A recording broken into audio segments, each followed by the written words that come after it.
예수님께서는 낙타가 바늘귀로 들어가는 것이 부자가 하나님의 나라에 들어가는 것보다 쉬우니라라고 말씀하시고, 이에 대해서 제자들이 너무나 놀라서 그러면 누가 구원을 얻을 수 있으리까? 라고 묻자 예수님께서는 이렇게 말씀하십니다. 26절입니다. 예수께서 그들을 보시며 이르시되 사람으로는 할 수 없으나 하나님으로서는 다 하실 수 있느니라. 이 본문이 바로 예수님께서 말씀하시는 영생, 생명, 구원, 바로 하나님의 나라에 들어가는 것에 대한 주권이 누구에게 있는지를 분명하게 드러나고 계시는 부분입니다. 즉 하나님의 나라에 들어가는 것은 그가 어떠한 사람이든 간에 우리의 노력이나 행함, 우리의 공로나 조건이 아니라 하나님의 주권, 그 은혜로 이루어진다는 것입니다. 에베소서 2장 8절부터 10절은 이렇게 말씀하고 있습니다. 너희는 그 은혜에 의하여 믿음으로 말미암아 구원을 받았으니 이것은 너희에게서 난 것이 아니요 하나님의 선물이라. 행위에서 난 것이 아니니 이는 누구든지 자랑하지 못하게 함이라. 우리는 모두 은혜로 하나님의 주권으로 구원을 받았습니다.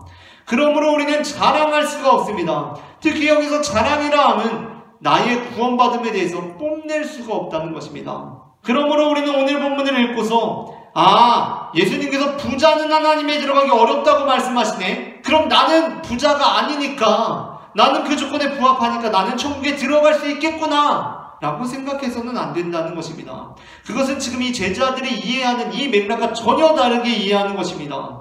우리는 마치 저 사람들은 살인했으니까 지옥 가기에 마땅한 사람들이고 나는 살인 안 했고 화만 낸 정도니까 천국 갈 거야 라고 생각하는, 여전히 예수님께서 말씀하시는 율법의 온전한 정신이 무엇인지 알지 못하는 사람들입니다. 예수님께서는 지금 낙타는커녕 강아지나 지렁이 한 마리도 드나들 수 없는 바늘귀를 말씀하십니다. 그리고 우리는 이 말씀 앞에서 제자들과 같이 심한 공경을 느껴야 합니다. 그렇다면 누가 구원을 얻을 수 있겠습니까? 라는 공경입니다.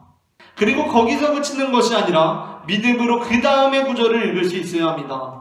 사람으로는 할 수 없으나 하나님으로서는 다 하실 수 있느니라. 아멘. 이 말씀의 의미를 깨달은 사람은 자신이 부자라고 해서 염려하지 않습니다.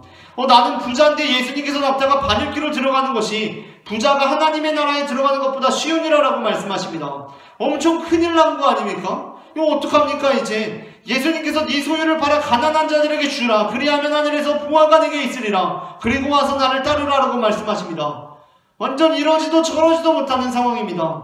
그러나 이 본문의 메시지가 사실 우리의 힘과 능력으로 하나님의 나라에 들어가는 것이 아니라 오로지 하나님의 은혜로 하나님의 나라에 들어가는 것이라는 말씀이었다는 것을 깨달은 이들은 염려하지 않습니다. 왜냐하면 나를 부유하게 하신 이도 주님이시고 하나님께서 나의 부유함을 통하여 영광 받으신다는 것을 신뢰하기 때문입니다. 또한 마찬가지로 이 말씀의 의미를 깨달은 사람은 자신이 가난하다고 해서 신앙적이거나 영적인 우월감에 빠지지 않습니다. 나는 가난한데 역시 예수님께서 낙타가 바늘귀로 들어가는 것이 부자가 하나님의 나라에 들어가는 것보다 쉬우니라 라고 말씀하십니다. 역시 부자들은 안 됩니다. 그리고 나는 가난하니까 괜찮을 것 같습니다. 근데 그것이 아니라는 것입니다. 예수님께서는 지금 바늘귀라고 말씀하십니다. 낙타는 안 되고 강아지나 고양이들은 다닐 수 있는 개구멍이 아니라 바늘귀입니다. 그러므로 가난한 자들 역시 모든 것이 주님의 은혜라고 말할 수밖에 없다는 것입니다.